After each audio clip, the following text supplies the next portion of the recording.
decíais, a lo que compartíais. Y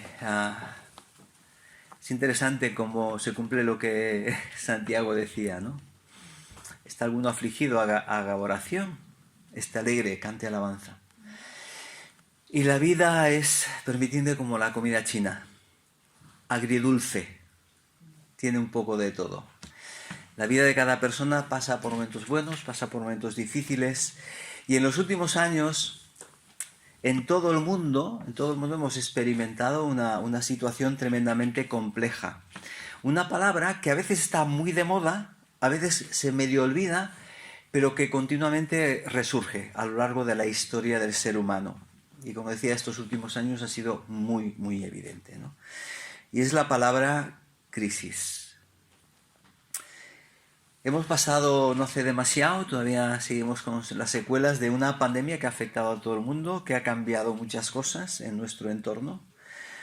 Y una pandemia que ha hecho muy evidente que estamos en un mundo que está en serias crisis. Crisis de todo tipo. Crisis económica. Estamos viviendo esta situación y tratando de decir desde la política que estamos mejor que otros, ¿no? Aunque estamos mal, pero estamos mejor que otros. Pero hemos vivido una situación económica de crisis tremenda. Crisis política al lado de la económica. Pasamos de una pandemia y pensamos, bueno, pues la gente, vamos a trabajar juntos para salir de esta situación a nivel... Vamos a colaborar, bueno, colaborar hasta cierto punto, ¿no? No quiero hacer ni política ni economía, pero situarnos en la situación, en el contexto en el que estamos, ¿no? Y tenemos ya vacunas, pero luego vamos a ver cómo lo hacemos para hacer un negocio también de esa situación de crisis. Y salimos de ahí y pensamos, el mundo habrá aprendido algo. Y salimos de la crisis del COVID y en Europa empezamos con la crisis Ucrania-Rusia. Pero es que no han pasado demasiado tiempo. Y algunos recordaréis una Europa con una ex Yugoslavia dividida y diciendo, no hemos aprendido. 2 guerras mundiales, no hemos aprendido. Crisis política. Una profunda crisis moral. En nuestro contexto se han perdido los valores, las referencias, aquello que era como algo seguro, no. Algunos definen este momento que vivimos, especialmente en Occidente, en Europa, en España, como una sociedad líquida, no hay nada seguro, todo cambia, todo fluye. Tú no eres alguien, tú podrás llegar a ser quien quieras ser, a todos los niveles, si ya me entendéis. Nadie te define, defínete tú. Ni siquiera cómo has nacido te define. Esa es. Bueno, entonces, ¿quién soy? Pues la gente no lo sabe. Una profunda crisis moral, personal, y una profunda crisis espiritual. A veces podemos llegar a tener esa sensación incluso de que estamos parados, no avanzamos, estamos dando vueltas alrededor de los mismos problemas siempre. Y por otro lado, todo esto trae una profunda crisis y pérdida de esperanza, ¿no? ¿Cómo se va a arreglar esta situación tal como está? Complicado, ¿verdad? Vemos a la gente que experimenta desesperanza, amargura en lugar de gozo. Y frente a este problema podemos plantear cómo se soluciona esto y quién soluciona esto, ¿no? Hay una buena noticia. Luego leeremos el texto bíblico, pero hay una buena noticia. Y es que el Dios de la Biblia es un Dios especialista en actuar en los momentos y en los contextos de crisis. Si hay un momento en el que Dios actúa, es en los momentos de crisis. Y por eso, titulando este mensaje, el título es el siguiente, y además luego veréis el porqué. En la antesala de la bendición de Dios. Porque a veces, para llegar a la bendición de Dios, estás en un tiempo de espera, como cuando vas al médico. Antes de encontrar la solución, a veces tienes que esperar un ratito o bastante rato hasta que te atiende. Pero estás esperando el momento en que llegue y te dé una respuesta al problema. Y a veces Dios se mueve de la misma manera. Él tiene un plan con la vida de cada uno de nosotros. Él tiene buenos propósitos, buenos planes, pero ese plan a veces supone un tiempo de espera, de antesala. Solo voy a mencionar algún ejemplo. Bueno, ¿esto de dónde lo sacas, Eliseo? ¿Recordáis a José? Génesis. Estuvo mucho tiempo en una antesala hasta que Dios preparó a José para hacer de él el segundo de Egipto y más importante, el canal de la bendición de Dios para toda su familia y el medio de sobrevivencia que Dios usó para que aquel plan y aquella promesa que le había dado a Abraham no se truncase. Dios me ha traído aquí a Egipto para mantener con vida a mucho pueblo. Pero la antesala no fue ni fácil ni corta. Fue todo un proceso. En grandes momentos de crisis en Israel con el reinado, Saúl, llegó un momento de crisis tremenda. Muere Saúl, muere Jonatán. Bueno, ¿y qué va a pasar ahora? Dios ha preparado a un David, un hombre conforme a su corazón. Otro momento de crisis.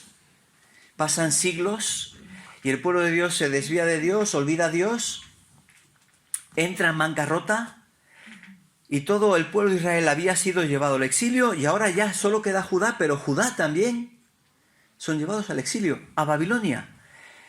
Jerusalén destruida, el templo destruido. Bueno, ¿quién arregla esto? Pero resulta que ese tiempo de fracaso terrible fue un tiempo de sanidad y de limpieza espiritual como no había vivido antes Israel a lo largo de toda la historia. 70 años en Babilonia. ¿Sabéis en qué no cayó más el pueblo de Israel? En la idolatría. Cometieron muchos errores, pero se curaron de la idolatría. Como pueblo se curaron de la idolatría. Dios es un especialista en actuar en las crisis. Y quisiera que buscases el libro de Ruth. Vamos a leer el capítulo 1. Es un libro que yo recomiendo que entre hoy y mañana lo leáis entero, porque si no el mensaje queda truncado. Capítulo 1 está íntimamente conectado con esos 3 capítulos, pero nosotros vamos a centrarnos en este capítulo 1, solo dando algunas breves notas sobre el resto del libro que nos ayuden a entender el contexto, ¿no? El libro de Ruth ilustra esta verdad. La crisis puede ser el espacio, el momento que Dios utiliza para prepararte para mayores bendiciones. Y eso será realidad siempre que no perdamos nuestra referencia en Dios. La crisis es un espacio que Dios usa para bendecirnos siempre que tus ojos estén apuntando en la dirección correcta en Dios. Vamos a verlo aquí en Ruth, capítulo 1, vamos a leer este texto. Dice así. Aconteció en los días que gobernaban los jueces que hubo hambre en la tierra, y un varón de Belén de Judá fue a morar en los campos de Moab, él y su mujer y sus 2 hijos. El nombre de aquel varón era Elimelec, y el de su mujer Noemí. Y los nombres de sus hijos eran Maón y Kelión, efrateos de Belén de Judá. Llegaron pues a los campos de Moab y se quedaron allí. Y murió Elimelec, marido de Noemí, y quedó ella con sus 2 hijos, los cuales tomaron para sí mujeres moabitas. El nombre de uno era Orfa y el nombre de la otra Ruth. Y habitaron allí unos 10 años. Y murieron también Maón y Kelión, quedando así la mujer desamparada de sus 2 hijos y de su marido. Entonces se levantó con sus nueras y regresó de los campos de Moab, porque oyó en el campo de Moab que Jehová había visitado a su pueblo para darles pan. Salió pues del lugar donde había estado y con ella sus 2 nueras, y comenzaron a caminar para volverse a la tierra de Judá. Y Noemí dijo a sus dos nueras: andad, volveos cada una a casa de su madre. Jehová haga con vosotras misericordia como la habéis hecho con nuestros muertos y conmigo. Os conceda Jehová que halléis descanso, cada una en casa de su marido. Luego las besó y ellas alzaron su voz y lloraron. Y le dijeron: ciertamente nosotras iremos contigo a tu pueblo. Y Noemí respondió: volveos, hijas mías. ¿Para qué habéis de ir conmigo? ¿Tengo yo más hijos en el vientre que puedan ser vuestros maridos? Volveos, hijas mías, e idos, porque yo ya soy vieja para tener marido. Y aunque dijese: esperanza tengo, y esta noche estuviese con marido, y aún diese a luz hijos, ¿habíais vosotras de esperarlos hasta que queden grandes o fuesen grandes? ¿Habíais de quedaros sin casar por amor a ellos? No, hijas mías, que mayor amargura tengo yo que vosotras, pues la mano de Jehová ha salido contra mí. Y ellas alzaron otra vez su voz y lloraron, y Orfa besó a su suegra, mas Ruth se quedó con ella. Y Noemí dijo: he aquí tu cuñada se ha vuelto a su pueblo y a sus dioses, vuélvete tú tras ella. Ruth respondió: no me ruegues que te deje y me aparte de ti, porque a donde quiera que tú fueres, iré yo, y donde quiera que vivieres, viviré. Tu pueblo será mi pueblo, y tu Dios, mi Dios. Donde tú murieres, moriré yo, y allí seré sepultada. Así me haga Jehová, y aún me añada, que solo la muerte hará separación entre nosotras dos. Y viendo Noemí que estaba tan resuelta a ir con ella, no dijo más. Anduvieron pues ellas dos hasta que llegaron a Belén, y aconteció que habiendo entrado en Belén, toda la ciudad se conmovió por causa de ellas, y decían: ¿no es esta Noemí? Y ella le respondía: no me llaméis Noemí, sino llamadme Mara, porque en grande amargura me ha puesto el Todopoderoso. Yo me fui llena, pero Jehová me ha vuelto con las manos vacías. ¿Por qué me llamaréis Noemí, ya que Jehová ha dado testimonio contra mí y el Todopoderoso me ha afligido? Así volvió Noemí y Ruth, la moabita, su nuera, con ella, volvió de los campos de Moab y llegaron a Belén al comienzo de la siega de la cebada. Terminó el episodio 1 y nos deja ahí pendientes, colgados y con cierta angustia, pero es el comienzo del tiempo de la siega. Y luego veremos la importancia que tiene este texto, que nos va a unir como una cadena, 4 capítulos que nos van a llevar a un final espectacular, impresionante, que tendréis que descubrir vosotros, porque nos vamos a quedar en la antesala de la bendición de Dios. Este capítulo del libro de Ruth nos plantea, como decíamos, cómo podemos responder a una situación de crisis. ¿Cómo podemos responder a una situación de crisis? Y nos va a dar tres pasos importantes, ¿no? Esas situaciones que todos en algún momento de la vida nos vamos a encontrar. Y en primer lugar, el libro de Ruth nos va a enseñar a situarnos frente a las crisis como pueblo de Dios. Sí, debemos situarnos enfrentar a las crisis como pueblo de Dios. Evidentemente lo hacemos a un nivel personal, pero no podemos olvidar que las crisis llegan a veces de forma muy personal, pero en la mayoría de los casos nos llegan en un contexto también social. Y a veces un creyente puede padecer por cosas que no ha hecho mal. ¿Un creyente fiel puede padecer? Pues claro que puede padecer. ¿Recordáis a un tal Daniel que lo llevaron a Babilonia? Un joven piadoso, temeroso de Dios, pero allí estaba en Babilonia, ¿no? Y otras veces quizás padecemos momentos de dificultad o crisis también como consecuencia de nuestras malas decisiones. Situarnos frente a la crisis como pueblo de Dios. El texto nos da un dato muy relevante. ¿Cómo empieza el texto? Nos sitúa en el momento histórico y espiritual que estaba viviendo esta familia. Aconteció en los días que gobernaban los jueces. ¿Me podríais definir cómo eran los días que reinaban los jueces? Ahora me sale la vena de maestro haciendo preguntas. No lo puedo evitar. ¿Pero alguien recuerda ese tiempo de los jueces? ¿Qué caracterizaba el tiempo de los jueces? Doy una pista. Cada uno hacía lo que bien le parecía. Estaban en una rueda. Crisis, gran crisis. Clamor a Dios. Eso nos pasa. Clamor a Dios. Dios en su misericordia enviaba a un juez, a un libertador. Los liberaba de sus enemigos. Entonces venía un tiempo de paz. Y en cuanto llegaba el tiempo de paz, ¿qué pasaba? Se olvidaban de Dios. ¿Y qué venía? Crisis.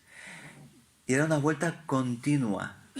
Era un momento en el que el pueblo de Dios no se pararon a reflexionar. ¿Por qué estamos viendo tantas crisis? Porque estamos perdiendo nuestra referencia en Dios.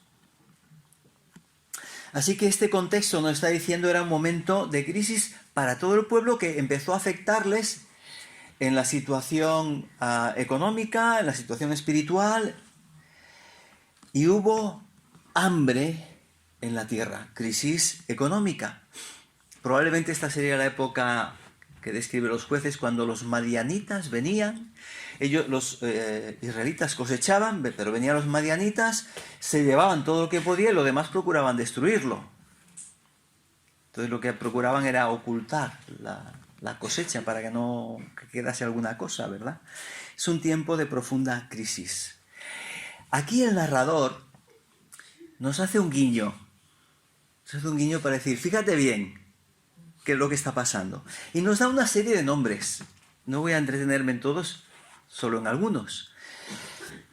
Y en la escritura siempre tenemos que tener cuidado con alegorizar y decir algo que no está en la escritura, pero tenemos que pararnos también en los detalles. ¿Qué nombres aparecen aquí?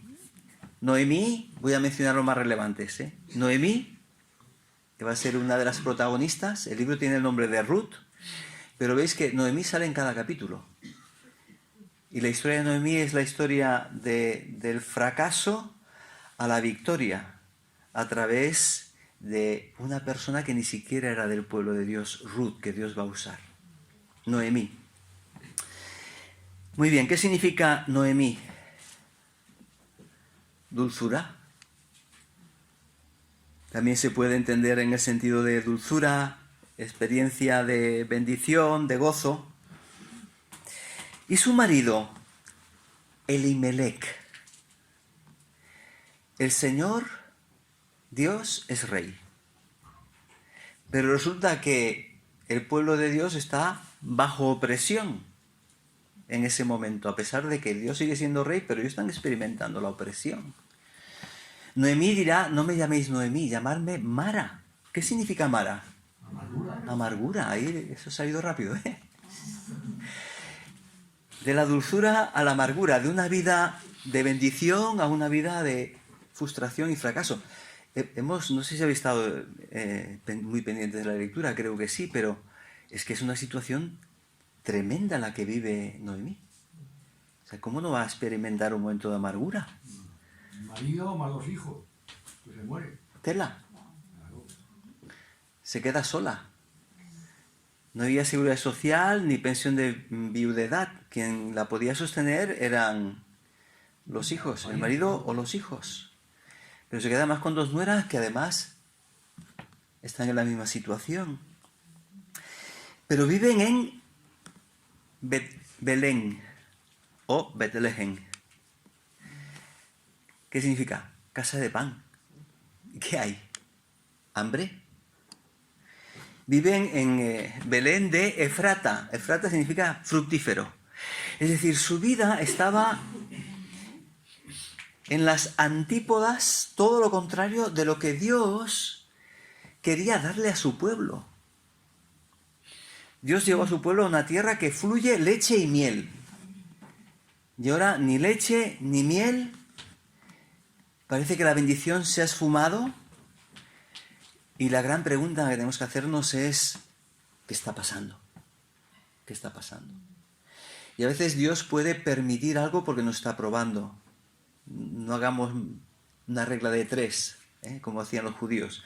Lo pasa mal, estás enfermo, algo malo has hecho. No. Job dice, no esa sea la cuestión. A veces es que Dios quiere dar una lección al pueblo y a veces los fieles también sufren a causa de la condición general del pueblo de Dios. Situarnos frente a la situación. Entender la crisis. Israel tenía que discernir. En segundo lugar, buscar la solución adecuada. La narrativa en la Biblia no nos da siempre, o no nos explica lo que era bueno, lo que estaba bien o mal. Sencillamente narra y nos dice, discierne tú. Pero ellos tomaron una solución alternativa. Si aquí hay hambre, vamos a otro sitio. Qué normal y qué natural, ¿no? Emigremos. ¿Está mal emigrar? No, en absoluto. De hecho, Dios llamó a Abraham para que emigrase. La cuestión es si estás moviéndote porque es la voluntad de Dios o si te estás moviendo porque estás buscando tus propias alternativas, que a veces lo hacemos también. Tomamos decisiones porque son mis alternativas, ¿no? Y ellos salieron del espacio de bendición para ir a un pueblo que estaba además bajo unas condiciones de juicio delante del plan que Dios tenía. ¿Era malo en sí? No. Pero ellos no deberían haber salido de la tierra de la promesa, sino que tenían que haber buscado a Dios. Se da una pérdida de esperanza. Y hemos mencionado ya esto. Aquí voy a avanzar más rápido, que el reloj no para.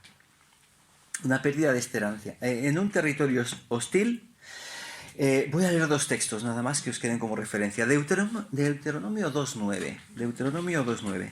Entonces Jehová dijo, no molestes a Moab, ni le hagas guerra, porque no te daré posesión de su tierra, porque yo he dado a Ar como heredad a los hijos de Lot. Los moabitas eran familia de los israelitas, descendientes de Lot, sobrino de Abraham. Y por lo tanto Dios tiene una bendición para ellos también como familia. Dice, no, la tierra de los moabitas no la vais a conquistar. Yo se la he cedido a ellos. Pero por otro lado, frente a la actitud que tuvieron los moabitas, Dios también dijo lo siguiente en el libro de Deuteronomio 23:3. No entrará amonita ni moabita en la congregación de Jehová, ni siquiera en su 10ª generación, no entrarán nunca en la congregación de Jehová. Y esto ya nos debe plantear una cuestión seria. A veces de cómo entendemos la Escritura y a nuestro Dios. Se da una pérdida de esperanza porque están precisamente en el lugar y los hijos se están casando con mujeres que en principio dices, no toca. Dice, pero se casaron y al final, mira, Dios lo usó, ¿no? Entonces, no pasa nada. Creo que el mensaje de Ruth es bastante diferente a este, ¿no? A veces buscamos las excusas ahí donde nos interesa en la Escritura. Pero lo cierto es que eran mujeres moabitas y que por lo tanto había una pérdida también en cuanto a la generación que seguiría, ¿no? Ya no era una generación israelita, sino moabita. ¿Quién va a poder arreglar esto? Otra vez la pregunta, ¿no? Bueno, el especialista en crisis, el especialista en arreglar renglones torcidos, el especialista del que José pudo decir, vosotros pensasteis mal contra mí, pero Dios lo usó para bien. Y esto lo vamos a ver ahora. ¿Qué es la nota positiva en todo esto? La nota positiva es que a pesar de las profundas crisis, a pesar de que Noemí vive una experiencia, yo es que no quisiera imaginarla, porque a veces leemos textos de la Biblia y juzgamos a las personas. Pero ponte en la piel de Noemí antes de juzgarla. ¿Cómo estarías tú? Si se muere tu esposo o tu esposa, se te mueren todos los hijos. Es un poquito la historia de Job. Ahora es mujer, que no le queda nada. No, tenemos que tener cuidado con el juzgar. ¿Qué hay en Noemí? Lo que hay en Noemí es un punto de referencia y una fe que no se separa de Dios a pesar de todas las crisis. ¿Y dónde ves eso?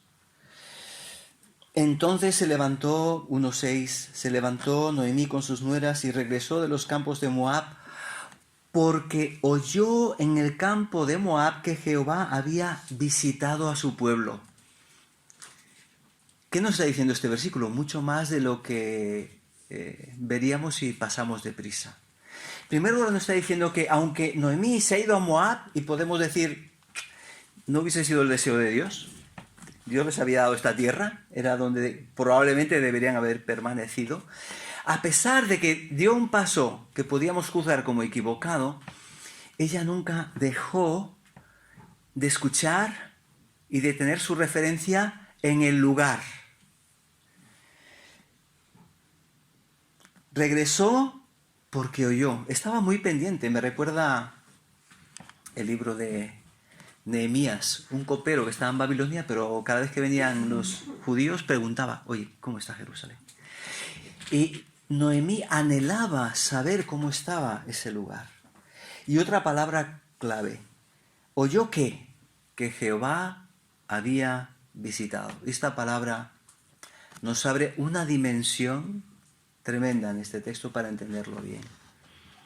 Noemí está comprendiendo que este Dios que parecía que los había abandonado, había hambre en la tierra, había dificultades, es un Dios que no deja ni abandona a su pueblo. Y cuando Dios mira, o Dios oye, o Dios visita, la cosa se va a mover. Es lo que encontramos en Éxodo capítulo 3, un pueblo, Israel, que está esclavo en Egipto. Y Dios llama a Moisés, ¿y qué le dice? He visto la aflicción de mi pueblo, he visitado a mi pueblo. Y el Dios que oye y que visita y que ve es el Dios que está a punto de actuar. Y Noemí percibe eso. Y Noemí dice, hay que regresar, es el punto de inflexión. Y además ella reconoce que si algo le ha ido mal, es porque Dios sigue siendo soberano y se queja, una diferencia muy importante, no se queja de Dios. Se queja ante Dios, que es diferente. Señor, estoy aquí, lo estoy pasando mal. Estoy en amargura. Lo que está pasando está bajo tu control y yo a veces no lo entiendo. Pero tú tienes un propósito porque tú sigues siendo Señor. Otra pista. ¿Qué hace cuando se quiere despedir de sus nueras? Invocar la bendición de Dios sobre ellas. Dios sigue siendo el que puede bendecir. Dios sigue siendo el que puede bendecir. Es una mujer de fe que ha pasado una crisis, pero que no ha perdido su punto de referencia en Dios. Entonces, lo primero que tenemos que hacer frente a una crisis es situarnos bien. Entender, asumir que a veces estamos viviendo una crisis, que el corazón se nos ha sacudido, que estamos rotos o que estamos pasando por una depresión. Es que los creyentes no pasan por depresiones. Pues sí que las pasamos. Porque somos de carne y hueso. Pero tenemos nuestro punto de referencia en Dios que nos sostiene. En el Dios que, como dice Isaías, no apagará el pábilo que humeare. Y a veces damos poca luz y damos mucho humo como creyentes. Pero Dios dice, no, yo no voy a apagar el pábilo que humeare. Y es lo que vemos en la vida de Ruth. Decimos, no queda nada, no tiene futuro. Ni marido, ni hijos. Le dice a las nueras que se vayan sola. Está dispuesta a quedarse sola con su señor y yo me regreso con mi señor a casa. porque voy a depender absolutamente de Él, ¿no? Pero incluso en cuanto a descendencia y generación, ¿qué quedaba? Quedaba la mejor noticia para Noemí, a través de su nuera Ruth. Debemos tomar decisiones, este es el segundo paso. Tomar decisiones. Debemos estar atentos a las señales. Dios se mueve. Y como decíamos, Éxodo 3:16, cuando Dios visita, tenemos que estar muy atentos a eso. Y tenemos que tomar la decisión correcta. Voy a resumir aquí, hemos leído la historia y seguro que la recordáis, la mayoría de vosotros. Tenemos 3 personas: Noemí, Orfa y Ruth. Noemí, vamos a regresar. Se ponen todas en camino. Pero Noemí se lo piensa y dice, esta decisión es seria. Tenemos que cambiar otra vez, ellas tienen que cambiar de país, tienen que cambiar de cultura, tienen que estar bajo otro Dios. Así que recuerdo brevemente, volveos a casa. Y después del segundo intento, Orfa, con dolor, regresa a su casa.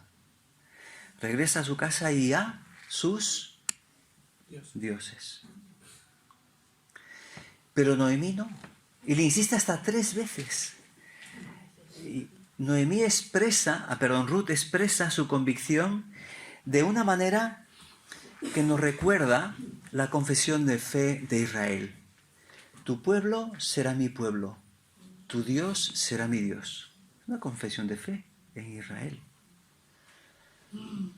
Además, en el capítulo 2, y esto solo es un anticipo, solo os leo 2 versículos del capítulo 2, que os pido que escuchéis con atención para tratar de dejaros la idea, y ya está, nada más. Ruth se encontró después con Booz, la historia sería larga, solo voy a recoger las palabras de Booz para ver a qué os suena a vosotros. Este Booz se encontró con Ruth y le dice, he sabido todo lo que has hecho con tu suegra después de la muerte de su marido, y que dejando, y aquí es donde digo, ¿a qué os suena? Dejando a tu padre y a tu madre y a la tierra donde naciste, has venido a un pueblo que no conocías antes. Jehová recompense tu obra, y tu remuneración sea cumplida de parte de Jehová tu Dios, bajo cuyas alas has venido a refugiarte. ¿Qué está diciendo Booz? Ruth, eres un nuevo Abraham. ¿Has dejado qué? Padre, madre, parentela, tierra, para venir ¿a dónde? Al lugar, a refugiarte en el lugar que Dios te ha llamado. Eres moabita. Los moabitas ni hasta la 10ª generación pueden entrar. Pero esa ley queda superada por la misericordia y la bondad de Dios. Dios no solo permitió que aquella moabita entrase a formar parte del pueblo de Israel. No solo eso. ¿Sabéis dónde encontramos a Ruth? En una genealogía. ¿De quién? De David, rey David, capítulo 4 de Ruth, y de Cristo. Lo que nos está diciendo aquí es que cuando tomamos la decisión de refugiarnos en Dios, de volver a Dios, Dios siempre tiene la puerta abierta para aquel que de corazón se acerca a Él y depende de Él. Aún los moabitas, sí. Y aún los cananeos, sí. Dios había juzgado el pecado de Canaán y el pecado estaba sentenciado. Les dio 400 años de espera y paciencia, y llegó un tiempo en que el juicio de Dios se derramó sobre ellos. Pero había una mujer temerosa de Dios, se llamaba Rahab. ¿Dónde está Rahab? En la genealogía de Jesús. Dios es un especialista en las crisis. Es que no puede ser, ¿no? Sí, es verdad, no puede ser, humanamente no puede ser. Si los ricos no se salvan, ¿quién se va a salvar? ¿No? Es que no depende de nosotros, depende de la gracia de Dios. Y esa puerta está abierta para volver a Él, para regresar a Él o para entregarnos a Él. El tercer paso solo lo voy a mencionar y termino. Tenemos que esperar en Dios, en una esperanza contra toda esperanza. Romanos 4:18, que nos habla de Abraham precisamente. Dice, Abraham, él creyó en esperanza contra esperanza para llegar a ser padre de muchas naciones conforme a lo que se le había prometido. Así será tu descendencia. Una mujer estéril, un hombre de 100 años prácticamente, ¿qué esperanza tenía? Humanamente ninguna. Pero es que su esperanza no estaba en sus posibilidades. Su esperanza estaba puesta en el Dios que le llamó. ¿Cómo podemos enfrentar las crisis? 3 pasos. Primero, entender la crisis y no perder nunca el punto de referencia en Dios. En cualquier caso, en cualquier momento, tener la referencia en Dios. En segundo lugar, estar atentos a cómo Dios se está moviendo y tomar las decisiones adecuadas. Quizás tienes que abandonar cosas. A veces los creyentes no tenemos ídolos en las paredes, ¿verdad? Pero podemos tener ídolos o cosas que están ocupando el lugar de Dios. Y como Orfa, para llegar a estar bajo la bendición de Dios, tenemos que dejar los ídolos atrás. Ella prefirió la comodidad de regresar. Y Dios nos llama a tomar el riesgo de seguirlo y de ir donde Él nos está llamando. Y a veces es un lugar de incomodidad, no es el lugar más fácil, ¿verdad? Tomar decisiones correctas de acuerdo a la palabra de Dios. Y en tercer lugar, tenemos que esperar delante de Dios. Y abrir a veces el corazón como lo hace Noemí, diciendo, yo estoy en amargura, no me llaméis Noemí, llamadme Mara. Pero estoy aquí, y estoy en el lugar al que Dios nos llamó, estoy en la tierra que Dios nos dio, he regresado al lugar. Esa es la antesala de la bendición de Dios. Cuando tú vuelves y te sitúas en el lugar que Dios quiere para ti, aunque no sea el más fácil ni sea el más cómodo. Y este lugar es el lugar que Dios prepara bendiciones. Este es el lugar en el que Dios va a formar una familia con esta Ruth moabita que se integra en el pueblo de Dios por la fe, viene a refugiarse bajo Dios, que se va a casar con Boz y que va a ser en la genealogía de Jesús uno de sus ancestros. ¿Por qué? Porque ha venido a refugiarse bajo la mano del Altísimo. Decíamos el tiempo de la siega. El tiempo de la siega es el tiempo en el que leían los judíos el libro de Ruth. ¿Y qué fecha es esa? Pentecostés. El tiempo que el Nuevo Testamento nos dice es el tiempo en el que Dios derrama su bendición, derrama su espíritu y empieza cosas nuevas. Ahí estaba Noemí, esperando. Empezaba el tiempo de la siega. Quizás el tiempo de la siega, el tiempo de la bendición para cada uno de nosotros está ahí delante, a las puertas. Pero quizás necesitamos situarnos bien. Necesitamos volver a Dios, depender de Él. Como hizo Ruth, confesarle como nuestro Señor y estar dispuestos a dejar que Él nos guíe, aunque no sea el lugar más cómodo y más fácil para nosotros, porque esa será la puerta que nos llevará a la bendición. Puede haber tiempos difíciles, hemos escuchado esta mañana, hay familias que están pasando tiempos difíciles, pero Dios es especialista en estos tiempos en sacar tiempos de bendición.